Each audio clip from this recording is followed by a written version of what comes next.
Welcome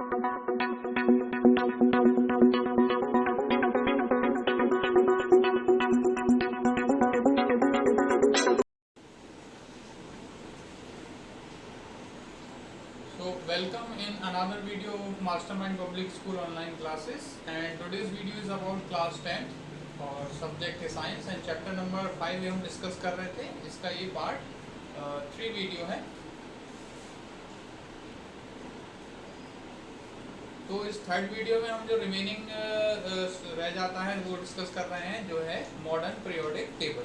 सो हम पढ़ रहे थे पीरियोडिक क्लासिफिकेशन ऑफ एलिमेंट, जिसमें हमने देखा था कि कैसे डिफरेंट साइंटिस्ट ने अपने व्यू शेयर किए और अकॉर्डिंग टू उनके व्यूज़ हमने अलग अलग टाइप से एलिमेंट्स को उनके प्रॉपर्टीज़ के अकॉर्डिंग अरेंज करने की एफर्ट्स देखे। तो सबसे पहले हमने देखा था Newland Dobereiner's triad rule, then second हमने देखा न्यूलैंड्स ऑक्टेव रूल, फिर लास्ट वीडियो में हमने देखा था Mendeleev's periodic rule and periodic tables, जिसमें हमने देखा कि उन्होंने एलिमेंट्स को उनके इंक्रीजिंग एटॉमिक मास के अकॉर्डिंग अरेंज किया और उनके जो टेबल में लगभग 63 एलिमेंट्स इन्वॉल्व थे, जिसमें उन्होंने उन्हें ग्रुप्स में डिवाइड किया। तो वर्टिकल जो कॉलम्स थे उनको उन्होंने ग्रुप्स कहा और 1 से लेकर के 8 तक उन्होंने उसको रोमन में डिजिट दिया और इंडिविजुअली 1 और से लेकर 7 तक को ए और बी नाम दिया। देन जो हॉरिजॉन्टल रोज थी उनको उन्होंने पीरियड्स कहा,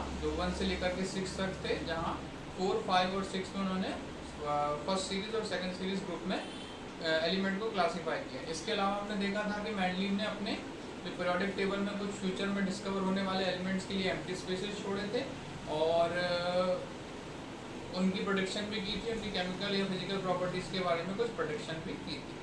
नाउ उनमें हमने कुछ लिमिटेशंस देखे थे, जैसे कि मैंडलीव्स पीरियोडिक टेबल में पहला तो सबसे पहले हमने बात करी थी पोजीशन ऑफ आइसोटोप्स की बात करी थी, जो कि डिसाइडेड नहीं थी।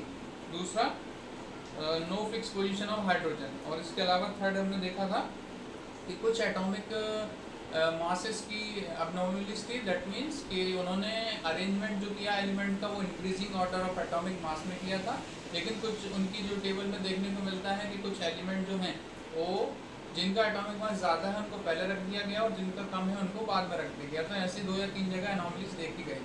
सो इन्हीं एनॉमलीज और लिमिटेशंस को ध्यान में रखते हुए फिर मॉडर्न पीरियोडिक टेबल को डिस्कवर्ड किया गया via Henry Moseley. So modern periodic table in 1993 discovery माना जाता है। एंड इसमें आप देख सकते हैं हेनरी मोज़ले वो साइंटिस्ट थे जिन्होंने मॉडर्न पीरियोडिक टेबल के लिए जो कॉन्सेप्ट अभी हम पढ़ रहे हैं वो बताया था। So in 1913 Henry Moseley showed that atomic number, जिसको आप जानते हैं हम लोग Z से डिनोट करते हैं, कैपिटल Z से, of an element is more fundamental property than its atomic mass. यानी कि अभी तक जो भी साइंटिस्ट आए थे उन्होंने जो भी व्यूज शेयर किए थे, उन्होंने एलिमेंट्स को उनकी प्रॉपर्टी के जो वेरिएशन के लिए उनके एटॉमिक मास को रिस्पॉन्सिबल माना।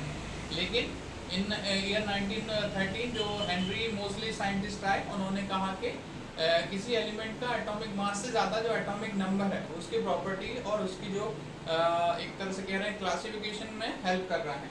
सो Mendeleev's periodic law was modified, किसके अकॉर्डिंग? मोज़ले के अकॉर्डिंग उसको मॉडिफाई किया गया और atomic number was adopted as a basis of modern periodic table. तो हम जो अभी मॉडर्न पीरियोडिक टेबल के बारे में बात करने वाले हैं वो एग्जैक्टली जो है एलिमेंट्स को उनके एटॉमिक मास के अकॉर्डिंग अरेंज किया गया। दैट मीन्स एलिमेंट्स को इंक्रीजिंग एटॉमिक मास के अकॉर्डिंग अरेंज किया गया, जिससे प्रॉपरली जो है केमिकल और फिजिकल प्रॉपर्टी डिटरमिन हो सकी।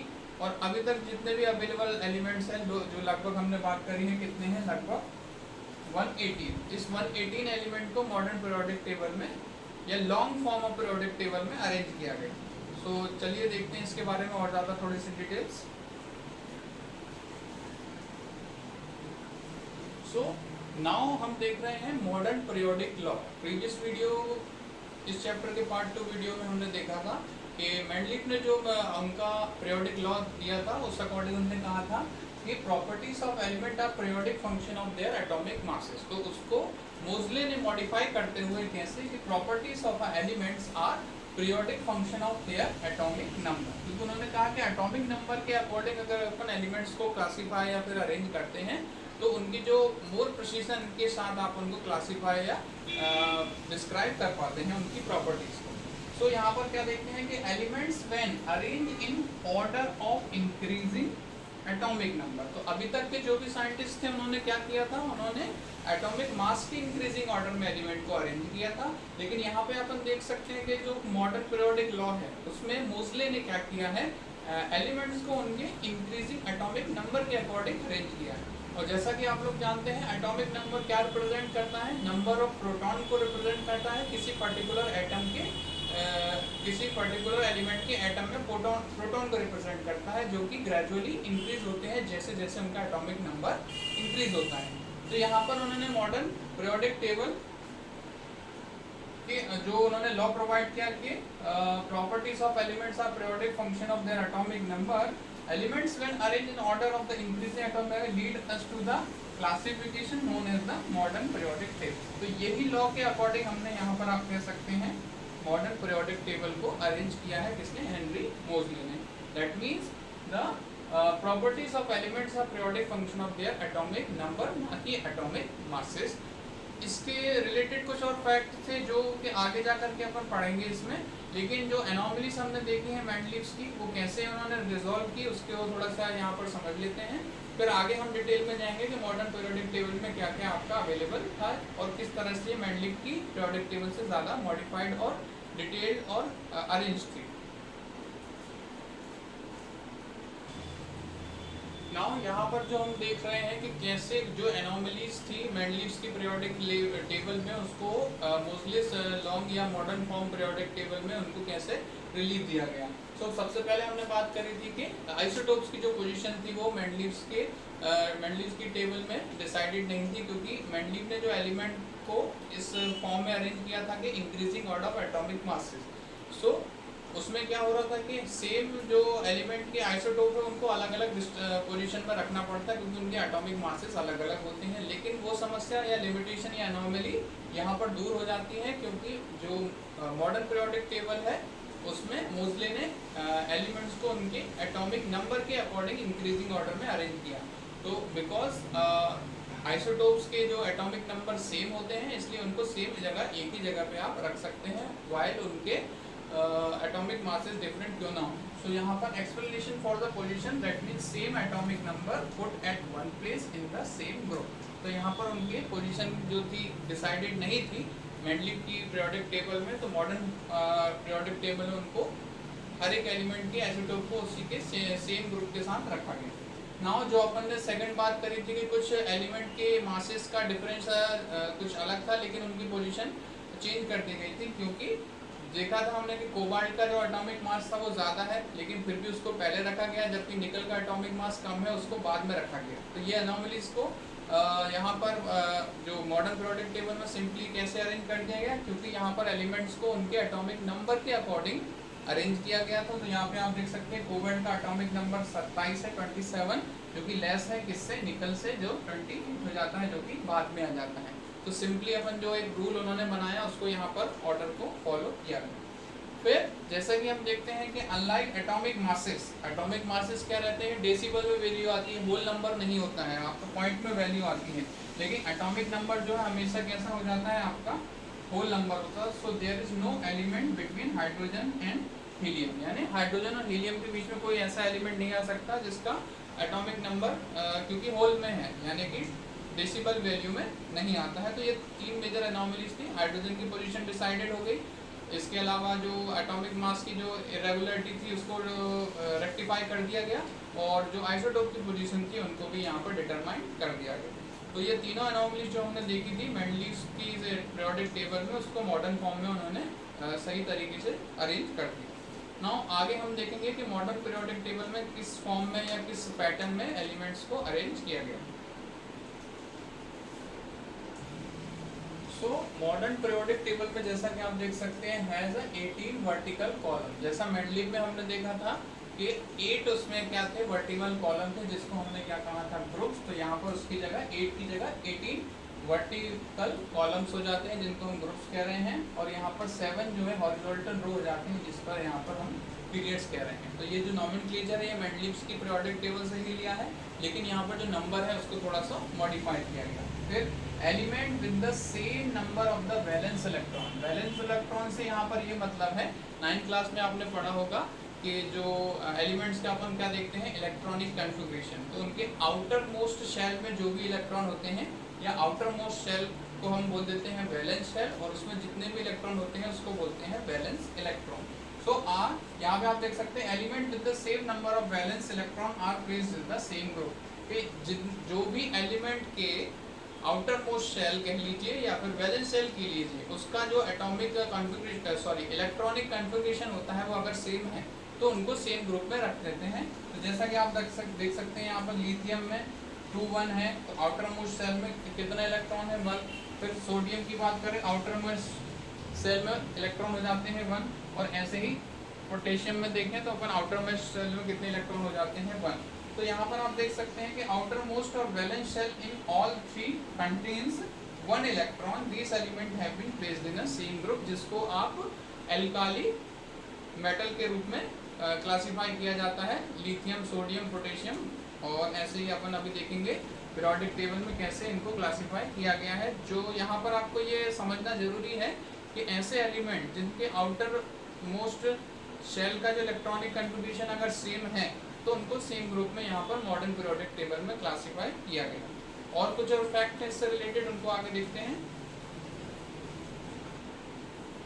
नाउ यहाँ पर कुछ फैक्ट्स देखते हैं मॉडर्न पीरियोडिक टेबल के बारे में। So number of shell increases as we go down the groups, यानी ग्रुप में जब आप ऊपर से नीचे की तरफ यानी फ्रॉम टॉप टू बॉटम की तरफ जाएंगे, सो बिलो जाएंगे, तो आप क्या देखते हैं कि उनमें जो एलिमेंट्स है उनमें शेल के नंबर धीरे धीरे बढ़ते हैं। जैसे कि सबसे पहले जो टॉप ग्रुप में रहेगा, जैसे कि हाइड्रोजन में अपन देखें 1 शेल है, लिथियम में देखेंगे 2 शेल है, सोडियम में देखेंगे 3 शेल है, पोटेशियम में 4 है, और ऐसे एक एक करके हर एक जैसे अपन ग्रुप में ऊपर से नीचे की तरफ जाते हैं तो नंबर ऑफ शेल्स एक एक करके बढ़ते जाते हैं। Now elements with same number of occupied shell are placed in the same period. तो यहाँ पे आप कैसे कह सकते हैं कि अगर एलिमेंट में नंबर ऑफ शेल जिसमें इलेक्ट्रॉन प्रेजेंट हैं वो अगर एक जैसे रहते हैं तो उनको एक ही पीरियड में रखते हैं। जैसे फॉर एग्जांपल लिथियम में हम देखें कि कितने शेल हो जाते हैं 1 और 2। यहाँ पर बेरिलियम में भी 1 और 2, बोरॉन में 1 और 2, कार्बन में 1 और 2, और यहाँ पर नाइट्रोजन में भी 1 और 2। सभी के सभी जो एलिमेंट है इसमें जो शेल मौजूद हैं वो कितने हैं, 2 हैं, जिनमें कि इलेक्ट्रॉन आपके प्रेजेंट हैं। तो जिन शेल में इलेक्ट्रॉन प्रेजेंट होते हैं वो अगर एलिमेंट के लिए सेम है तो उनको एक ही हॉरिजॉन्टल रो में रखा जाएगा या एक ही पीरियड में रखा जाएगा। फिर each period marks a new electronic shell getting filled, यानी हर एक जो पीरियड, जैसे कि अपन बात करें कि पहले पीरियड फिर सेकंड में, हर एक नया पीरियड में क्या हो रहा है, नए शेल में जो इलेक्ट्रॉन है वो फिलअप हो रहे हैं, यानी शेल की एक तरह से अपन कहें नंबर इंक्रीज हो जा रहे हैं। देन इसके अलावा number of element placed in a particular period depend upon the fact that how electron filled into the various shell, यानी कि number of the electron placed in the particular period, number of the element placed in the particular period depends upon the fact that how the electron are filled in various shell, यानी कि किसी एक period में, यानी कि जो horizontal रो में कितने एलिमेंट होंगे वो किस चीज़ पर डिपेंड करता है कि कैसे उनमें इलेक्ट्रॉन जो है एलिमेंट में शेल में फिलअप हो रहे हैं। नाउ किसी एलिमेंट में जैसे अपन बात करें जो भी नंबर ऑफ शेल मौजूद हो तो शेल में कितने इलेक्ट्रॉन आपके कॉन्फ़िगरेशन होंगे, तो उसके लिए आपने क्लास 9 में हमने chapter number I think 3rd या 4th में पढ़ते हैं 2n² लॉ, जिसको हम बोलते हैं बोर-बरी प्रिंसिपल या बोर-बरी रूल। तो maximum number of electron that can be filled in a shell is given by 2n², जहाँ पर n क्या हो जाता है आपका शेल का नंबर। जैसे कि पहले शेल में कितने इलेक्ट्रॉन होंगे, तो उस केस में जैसे k शेल या n बराबर कितना हो जाता है इक्वल टू 1, तो यहाँ पर 2n² में अपन n की वैल्यू 1 पुट करेंगे तो पहले शेल में आपके कितने इलेक्ट्रॉन हो जाएंगे 2 इलेक्ट्रॉन आएंगे, तो किसी भी एलिमेंट के पहले शेल में कितने इलेक्ट्रॉन रहेंगे, वो 2। ऐसे ही दूसरी शेल की बात करें, L shell, n equal to 2 हो जाता है, यहाँ पे आपने n की वैल्यू 2 पुट करी, तो सेकंड शेल में आप देख सकते हैं कितने इलेक्ट्रॉन हो जाते हैं, 8। ये इस चीज पर भी डिपेंड करता है कि उस एलिमेंट में कितने इलेक्ट्रॉन हैं। सपोज जैसे अपन बात करें हाइड्रोजन की, तो हाइड्रोजन का एटॉमिक नंबर हो जाता है 1, यानी नंबर ऑफ प्रोटॉन हो जाता है 1। तो जितने प्रोटॉन होते हैं नॉर्मली एलिमेंट में, उतने ही इलेक्ट्रॉन होने चाहिए, क्योंकि तभी जाकर के आपका एटम कैसा होना चाहिए, न्यूट्रल। तो इलेक्ट्रॉनिक कन्फिग्रेशन इस बात पर भी डिपेंड करता है कि उस एलिमेंट में नंबर ऑफ इलेक्ट्रॉन कितने हैं। जितने इलेक्ट्रॉन होंगे उतने ही कन्फिग्रेशन में आएंगे, उससे ज़्यादा आप फिलअप नहीं कर सकते। तो ये हमने देखा। इसके अलावा position of an element in the periodic table tell us its chemical property. तो जो मॉडर्न पीरियोडिक टेबल में जिस तरीके से एलिमेंट्स को अरेंज किया गया है, उससे हमें ये पता चलता है कि उनकी केमिकल प्रॉपर्टीज़ क्या है। जैसे हम अभी आपको डायग्राम में थोड़ा सा बताएंगे कि जो आपका टेबल में है, आपके लेफ्ट हैंड साइड पे आपको जो एलिमेंट मिलेंगे वो मोस्टली आपके मेटल्स हो जाते हैं। राइट हैंड साइड में आप जाएंगे, फार राइट में जाएंगे तो आपको नॉन मेटल मिलेंगे, और बीच में आपको कहीं कहीं पे एक दो आपके नॉन मेटलॉइड एलिमेंट मिल जाएंगे। ठीक है। सो इसके अलावा जैसे अपन देखेंगे एल्काली मेटल्स आते हैं, फिर एल्काली अर्थ मेटल्स आते हैं, बीच में आपके ट्रांजिशन मेटल्स आते हैं, फिर कुछ मेटलॉइड्स आ जाते हैं, फिर यहाँ पर नॉन मेटल्स आ जाते हैं। तो इस तरह से आप टेबल में किसी एलिमेंट के पोजीशन से उसकी केमिकल प्रॉपर्टी को आप समझ सकते हैं। तो एक बार टेबल को अपन देख लेते हैं, बुक में आपकी गिवन है, और कैसे उसको यहाँ पर अरेंज किया गया है वो अपन बुक में देखते हैं। सो यहाँ पे आप बुक में देख सकते हैं मॉडर्न पीरियोडिक टेबल जो गिवन है। तो यहाँ पे आप हम लेफ्ट हैंड से शुरुआत करें तो सबसे टॉप में आपकी हाइड्रोजन की पोजीशन डिसाइडेड है, क्योंकि इसका जो इलेक्ट्रॉनिक विन्यास है वो आपका एक्सटर्नल जो है आउटर मोस्ट शेल में एक इलेक्ट्रॉन है, तो ये एल्काली मेटल की तरह होता है, इसलिए उनको उसके साथ रखा गया है यहाँ पर। फिर आगे अपन देखें तो यहाँ पर जो ग्रीन में आपको जितने भी दिख रहे हैं, तो ये ग्रीन सारे आपके क्या हो जाते हैं, ये मेटल्स की कैटेगरी हो जाती है। फिर यहाँ पे आपको जो पिंक से लेबल है, ये आपके सारे के सारे मेटलॉइड हो जाते हैं, और जो यहाँ पर येलो से आपको जो भी दिख रहा है ये सारे आपके नॉन मेटल एलिमेंट्स हो जाते हैं। यहाँ पे आप देख सकते हैं ये जिगजैग लाइन आपको दिख रही होगी, तो the zigzag line separated the metal from the non metallic elements. तो यहाँ पर जो पिंक से लेबल्ड है ये आपके मेटलॉइड हो जाते हैं। सो यहाँ पर आपके जो फर्स्ट 2 ग्रुप हैं, ये 1 से यहाँ पर आप देख सकते हैं वर्टिकल जो कॉलम्स हैं इनको ग्रुप्स में डिवाइड किया गया है 1 से लेकर के 18 तक। फर्स्ट ग्रुप में आपके एल्काली मेटल्स हैं, सेकंड में आपके एल्काली अर्थ मेटल्स हैं, वहाँ पर फिर आपके थर्ड जो ग्रुप से लेकर के 12 ग्रुप तक ये आपके ट्रांजिशन मेटल्स हो जाते हैं, एलिमेंट्स हैं। फिर यहाँ पर 13 में बोरॉन ग्रुप है, फिर 14 में कार्बन ग्रुप हो जाता है, 15 में नाइट्रोजन ग्रुप है, फिर 16 में आपका ऑक्सीजन ग्रुप है, 17 में आपके हेलोजन्स हैं, फिर लास्ट में 18 ग्रुप या जिसको हम ज़ीरो ग्रुप भी बोलते हैं, यहाँ पर आपके नोबल गैसेस आपको मिलेंगी, यानी कि जो इनर्ट गैसेस हैं। तो ये उस टाइम तक डिस्कवर्ड नहीं हुई थी जब मेंडलीफ ने दी थी, लेकिन अब चूंकि ये डिस्कवर्ड हो गई हैं मॉडर्न पीरियोडिक टेबल में, इनको ग्रुप 18 में, या पर जिसे हम ज़ीरो ग्रुप भी कहते हैं, क्योंकि यहाँ पर जो इनर्ट गैसेस होती हैं ये कोई भी एक्सटर्नल बॉन्ड नहीं बनाती है, इनका जो आउटर मोस्ट शेल होता है वो कम्प्लीटली फिल्ड हो जाता है, इसलिए इन्हें ज़ीरो ग्रुप भी कह देते हैं। तो ये था आपका modern form of periodic table. नीचे जो आपको देख सकते हैं यहाँ पर 2 कैटेगरीज है, पहला हो जाता है लेंथेनाइट्स एलिमेंट्स और यहाँ पर दूसरे हो जाते हैं एक्टिनाइट्स एलिमेंट। तो ये एक्चुअली यहाँ पर ये 57 जो लेंथेनम उसके बाद से यहाँ पर बीच में मौजूद होते हैं, और यहाँ पर जो एक्टिनाइट सीरीज है ये एक्टीनियम 89 वाले के बाद यहाँ पर बीच में मौजूद होते हैं। तो इनको इनर ट्रांजिशन एलिमेंट यानी कि अंतः संक्रमण तत्व भी कहते हैं, इनर ट्रांजिशनल एलिमेंट या एफ ब्लॉक भी कह देते हैं इनको। ना अभी हम देख रहे थे मॉडर्न पीरियोडिक टेबल का जो अरेंजमेंट है किस टाइप का था, उसमें कैसे एलिमेंट्स को उनकी प्रॉपर्टीज के अकॉर्डिंग और increasing order of atomic number के अकॉर्डिंग उनको अरेंज किया गया, जिसमें हमने एक चीज़ और देखी कि वैलेंस इलेक्ट्रॉन, जितने भी वैलेंस इलेक्ट्रॉन होंगे यानी कि आउटर मोस्ट शेल में किसी एलिमेंट में जितने इलेक्ट्रॉन होते हैं उससे ये डिसाइड होता है कि वो कितने नंबर ऑफ बॉन्ड बनाएगा। So valent electron determine the kind of the number of bond formed by the element. जैसे हमने देखा है कि लिथियम में 2 और 1, तो आउटर मोस्ट शेल में कितना इलेक्ट्रॉन हो जाता है 1, तो ये कितने बॉन्ड बनाएगा 1। कार्बन की बात करें तो 2 4 आउटर मोस्ट शेल में कितने इलेक्ट्रॉन हो जाते हैं 4, तो कार्बन कितने बॉन्ड बनाएगा 4। तो इस तरह से एलिमेंट के आउटर मोस्ट शेल या जिसको हम बोलते हैं वैलेंस शेल को देख करके आप ये बता सकते हैं कि वो मोस्ट प्रोबेबली कितने इलेक्ट्रॉन जिसमें है उतने ही वो बॉन्ड बनाएगा या उन इलेक्ट्रॉन को शेयर करके बॉन्ड बनाएगा। नाउ एक और टॉपिक आ जाता है आपका जो हमको डिस्कस करना है, trends in modern periodic table, यानी कि कुछ प्रॉपर्टी है जो मॉडर्न पीरियोडिक टेबल में वेरी करती हैं। जब हम देखें उसमें कि लेफ्ट हैंड साइड से अपन अगर मॉडर्न पीरियोडिक टेबल में राइट हैंड साइड की तरफ जाएंगे तो कुछ प्रॉपर्टी है जिनमें आपको वेरिएशन दिखाई देता है, उन्हीं को हम यहाँ पर कह रहे हैं trends in modern periodic table. और कुछ प्रॉपर्टी ऐसी भी हैं जो कि आपके डाउन द ग्रुप अगर हम जाते हैं तो उनमें भी आपके चेंजेस देखने को मिलते हैं। तो एक एक करके हम उनके वेरिएशन यहाँ पर देख रहे हैं। सबसे पहले अपन प्रॉपर्टी बात कर रहे हैं वो हो जाती है आपकी वैलेंसी।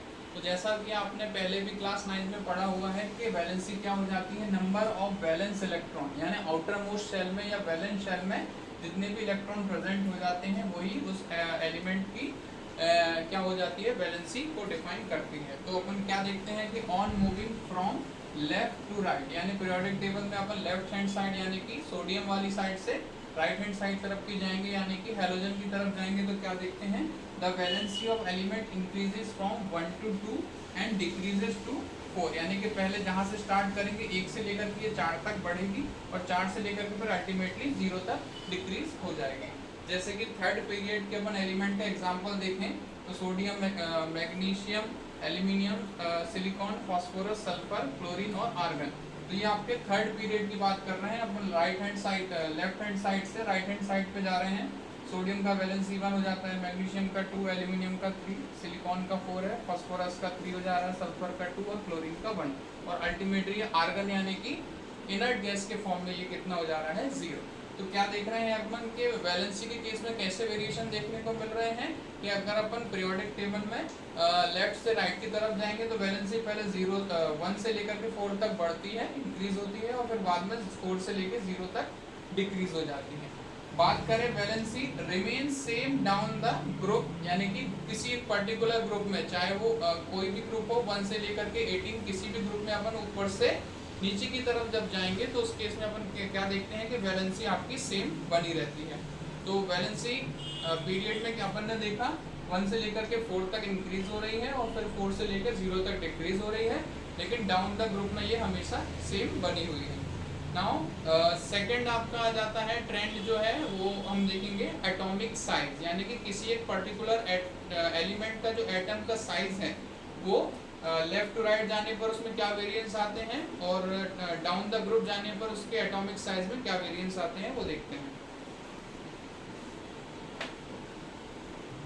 सो सेकंड ट्रेंड आपका हो जाता है यहाँ पर एटॉमिक साइज। तो एटॉमिक साइज से यहाँ पर क्या मीन निकलता है कि atomic size refers to the radius of an atom. जैसे हमने बात करी थी एटम की, जब शुरू में कहा था कि एटम रफली अपन कहें तो स्फेरिकल हो जाता है, तो स्फेरिकल के केस में उसकी एक रेडियस हो सकती है। तो it may visualised as the distance between the centre of the nucleus and the outermost shell, यानी किसी भी एलिमेंट के एटम के सेंटर ऑफ द न्यूक्लियस से अपन जब जो डिस्टेंस को काउंट करें कहाँ तक, उसके आउटर मोस्ट शेल तक। सपोज ये आपका कोई आपका एलिमेंट है, ये सेंटर में आपके न्यूक्लियस है, तो न्यूक्लियस के सेंटर से उसके आउटर मोस्ट शेल के बीच की जो डिस्टेंस हो जाती है ये उसके एटॉमिक साइज को डिफाइन करती है। सो वेरिएशन की बात करें कि कैसे एटॉमिक साइज वेरी करता है मॉडर्न पीरियोडिक टेबल में। सो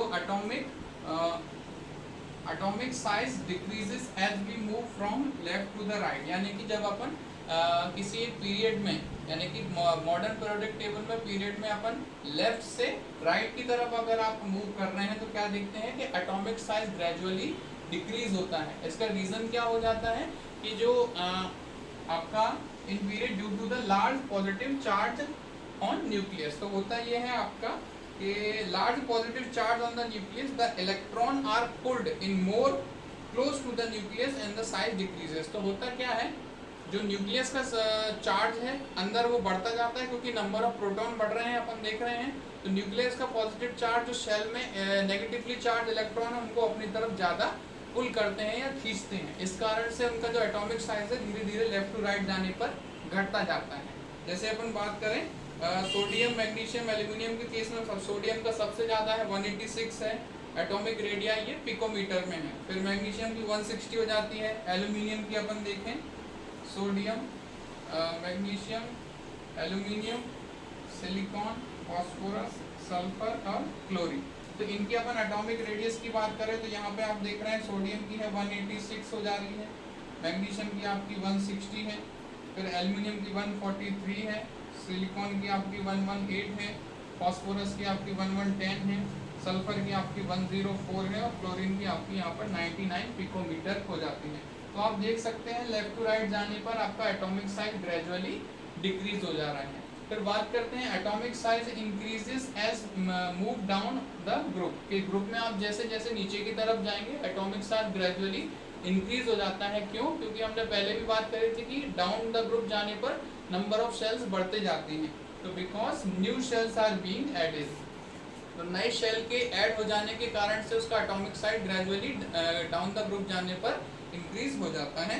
तो जैसे अपन एग्जांपल अभी देखते हैं ग्रुप 1 में एलिमेंट्स में, तो यहाँ पर आप ग्रुप 1 यानी कि लिथियम और सोडियम वाले ग्रुप में आप देख सकते हैं कैसे डाउन द ग्रुप जाने पर आपकी एटॉमिक रेडियस ग्रेजुअली इंक्रीज हो जा रही है, क्योंकि नंबर ऑफ शेल ऐड होते जा रहे हैं। लिथियम के केस में देखें तो आपका दो शेल हो जाते हैं, फिर सोडियम के केस में 3 शेल हैं, पोटेशियम के केस में 4, 5, 6 और 7। अल्टीमेटली अपन देख सकते हैं कैसे नंबर ऑफ शेल बढ़ रहे हैं, ऐसे उनकी एटॉमिक रेडियाई भी ग्रेजुअली बढ़ती जा रही है अगर डाउन द ग्रुप आप जा रहे हैं। तो ये आपने देखा दूसरा ट्रेंड का वेरिएशन जो आपके मॉडर्न पीरियोडिक टेबल में देखने को मिलता है।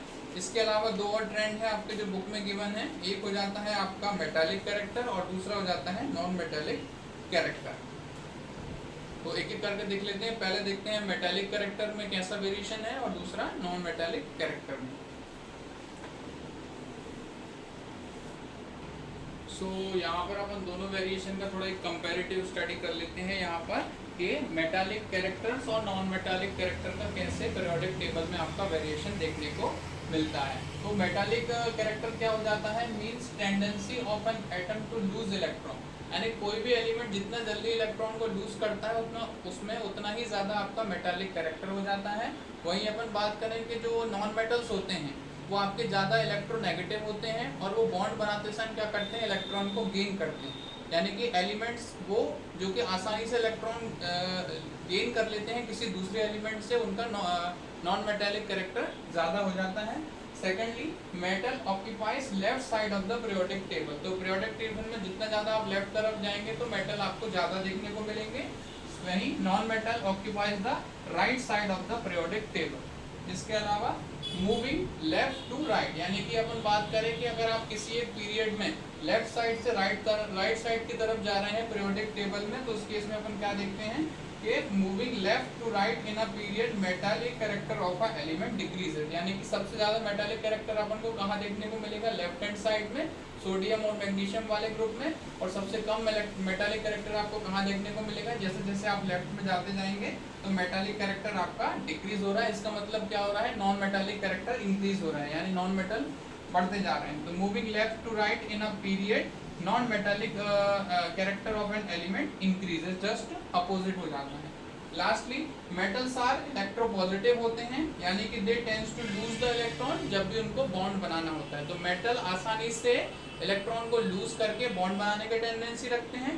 वहीं नॉन मेटल की बात करें तो दे आर इलेक्ट्रोनेगेटिव होते हैं and they tend to form bond by gaining the electron. इसकी बात करें कि non metal character decreases down the group, यानी कि ग्रुप में जब आप ऊपर से नीचे की तरफ जाएंगे किसी ग्रुप में तो क्या देखते हैं कि मेटालिक कैरेक्टर आपका डिक्रीज हो जाता है। रीजन बिहाइंड दैट क्या हो जाता है कि non metallic character decreases as we move down the group due to decrease in effective nuclear charge. होता क्या है, जैसे जैसे अपन ग्रुप में नीचे जाते जाते हैं तो जो शेल्स हैं वो आपके न्यूक्लियस से दूर होते जाते हैं, नंबर ऑफ शेल्स बढ़ते जाते हैं, इलेक्ट्रॉन के ऊपर जो न्यूक्लियस का चार्ज है इफेक्टिव चार्ज वो डिक्रीज होते जाता है। तो यानी कि वो आसानी से इलेक्ट्रॉन को गेन कर सकते हैं लेकिन लूज नहीं कर पाते हैं। तो इस केस में आपका अपन बात करेंगे तो non metallic character decreases down the metal, यानी कि आसानी से इलेक्ट्रॉन लूज तो कर देंगे लेकिन गेन नहीं करेंगे, यानी कि मेटल का कैरेक्टर डाउन द ग्रुप जाएगा तो बढ़ता जाएगा।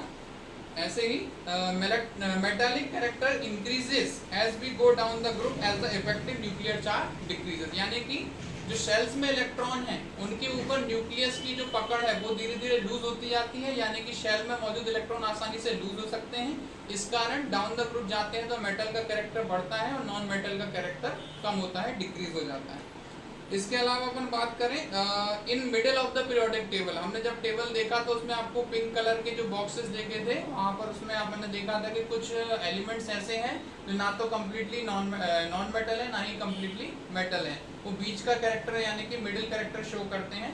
सो in middle of the periodic table we have semi metals है जिनको अपन मेटलॉइड भी बोल देते हैं, because they exhibit some properties of metal और some properties of non metal, जैसे कि बोरॉन, इसके अलावा सिलिकॉन है, जर्मेनियम है, आर्सेनिक है, टेल्यूरियम है और पोलोनियम है। ये आपके वो एलिमेंट हैं जो कि मेटलॉइड कैटेगरी में आ जाते हैं।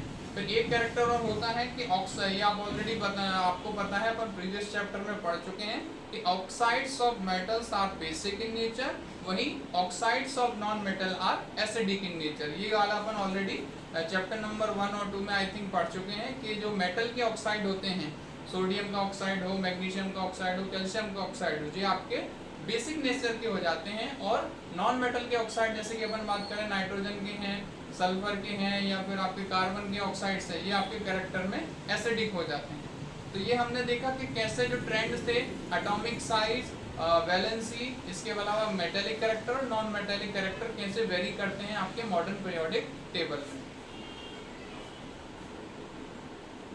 नाउ यहाँ पर हमारा जो चैप्टर नंबर 5 है पीरियोडिक क्लासिफिकेशन ऑफ एलिमेंट, ये पार्ट 3 में यहाँ पर कंप्लीट होता है। इससे रिलेटेड नोट्स आपको आपके ग्रुप में सेंड कर दिए जाएंगे जब भी आपका ये चैप्टर आपको शेड्यूल होता है पढ़ने के लिए। सो सबसे पहले ये तीनों पार्ट्स वीडियो को अच्छे से देखें, उससे पहले एक बार चैप्टर को थॉरोली रीड करें, फिर वीडियोस देखें और फिर उसके बाद नोट्स को रेफर करें। इसके बाद ही आप एक्सरसाइज करें तो आपको ज़्यादा अच्छा रहेगा। एक बार अपन जो प्रीवियस क्लास का सिलेबस है जो आपको पढ़ाया गया होगा उसको एक बार रिवाइज करें, उससे ताकि आपके जो 10th क्लास में जो सिलेबस आ रहा है कुछ रिलेट होता है तो वो आपको आसानी से समझ में आ पाएगा। तो thanks for watching today's video and please do like, share and subscribe our video and study well.